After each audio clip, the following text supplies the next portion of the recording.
Yakobo 1:5-7.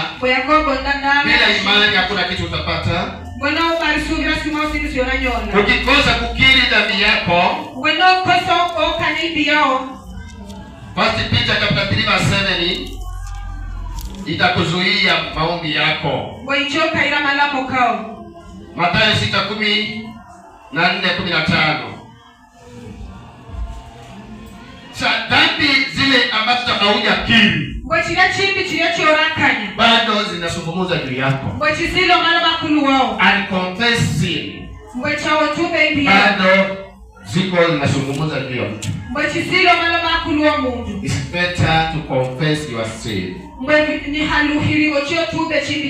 First Peter nisomee First Peter 3:7. Tafadhali mngekuwa mnasoma. Natamani uombe kila ambacho unajua unaomba nini. Mwenda hekongola sio yoma nyambo la amasi.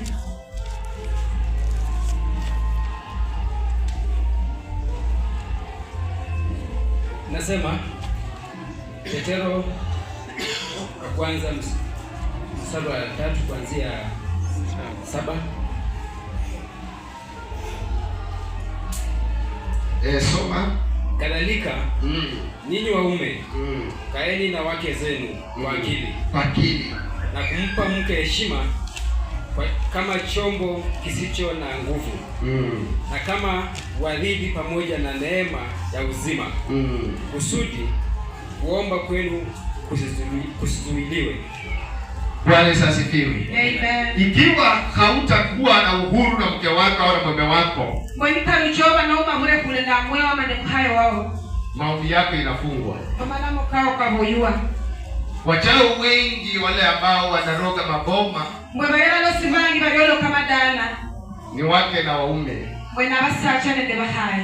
Usikosa kupatana kwa nyumba. Amen. Amen. Maombi yako itazuiliwa. Zaburi 66:18. If I regard iniquity in my heart, the Lord will not hear me. Nikiweka uovu katika moyo wangu, Bwana hatasikia maombi yangu. Proverbs 28:9.